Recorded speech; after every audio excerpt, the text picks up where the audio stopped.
Hey there, thank you so much for joining me. Heather Thompson, Clarity Life Coach, author, and speaker, and coming to you with a very important message, I believe, for the month of September. Since a lot of us are getting ourselves in gear for the rest of the quarter, this is definitely a message for those who are approaching everything spiritually as well as professionally. I want you to focus on one thing when it comes to September and setting your vision for the month. You have to believe that you're worth it. Whatever you want to accomplish in life, you first have to believe that you are worth getting what it is that you're asking for and working towards. It doesn't matter how much you plan on manifesting or praying about to a degree.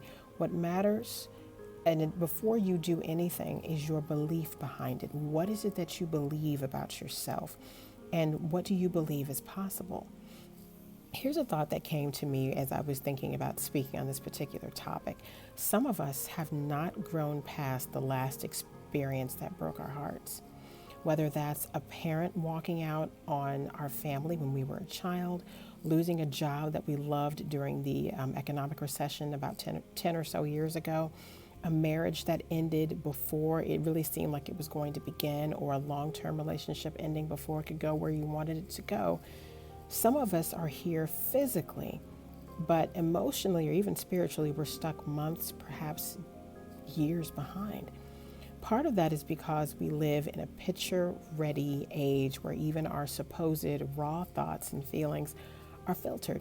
We don't want to say how we feel about certain things because we're watching our own peers doing everything we wish that we could, and they're winning. Honestly, it can be difficult to watch at times. But I want you to remember this. You know their wins, but you don't know their woes. You don't know what keeps them up at night. You know what car they're driving during the day. You know what kind of food they're ordering when they go to lunch, or the vacations they're taking, or the ones they plan to take in the near future. You're aware of others' wealth and their high moments by looking at certain things on social media, but you don't know what hits them like a ton of bricks off camera and behind closed doors. It's time, though, to focus on you, your development, your wins, your life. I want you to do something intentionally difficult this month. I'm just going to put it out there. That's what it is. I want you, for those of you who will, to prayerfully confront those emotions of unworthiness, those old memories that make you feel less than or lead you to feel less than, and those big dreams that you keep making smaller because so much time has passed between when you first got the vision that you wonder whether or not it was God giving you an idea or whether or not you were just wishing. Be intentional. That's the focus right now. We can't say that we're women and men of purpose if we won't actually live on purpose. I want you to take some time, even tonight, to sit down with your laptop or a notebook, or maybe even the notes app on your phone, whatever it takes. And I want you to write out the areas that you've been struggling with emotionally. It could be some things that no one really knows about. It could be something everyone knows about. But what is it that's been messing with you? And I know talking about emotional health doesn't feel good, but this is important because we end up looking to everyone and everything to find out what's blocking us when it's us. It's us. So ask yourself a few questions. And I'm going to put them in the comments section below so that way you can take a look and write them out for yourself. Number one, what do I believe I'm supposed to do in this season at this time in my life? What am I supposed to accomplish? Now, here's the tougher question. Number two, do I actually believe that I can have it?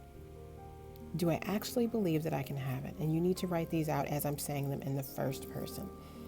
And if you know you're already saying no in your head to whether or not you believe you can have it, then I want you to ask yourself this question. Number three, why don't I believe I can have it? Again, why don't I believe I can have it? That's number three. Why don't I believe I can have it?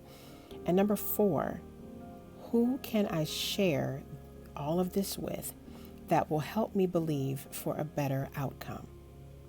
That trusted confidant that you know you can speak to that won't make it their business to tell your business. Who can you share all of this with that will help you believe for a better outcome? That's question number four. I want you to be about the business of changing your life by changing your mind. It's not all going to happen just by taking another course on business. If you're focused on that, it's not just going to come from going out. It's not just going to come from blowing off steam. It's going to come by changing your mind. If you pray, work, think, and live in doubt, there will always be indecision and errors in your results. Always. You've got to confront this because the self-sabotage is real, but it all begins with fear.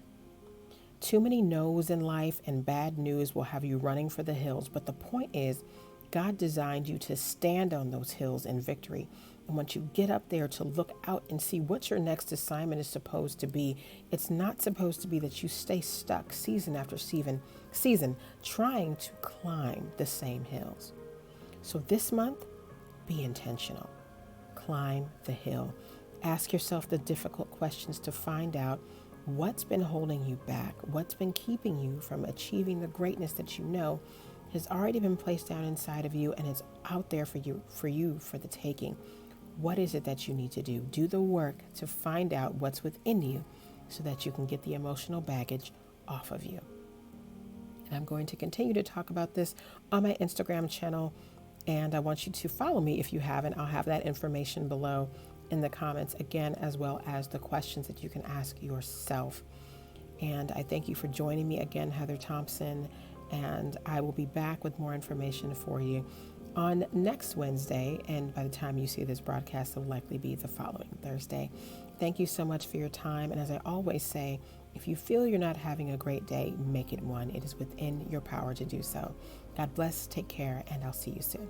Bye.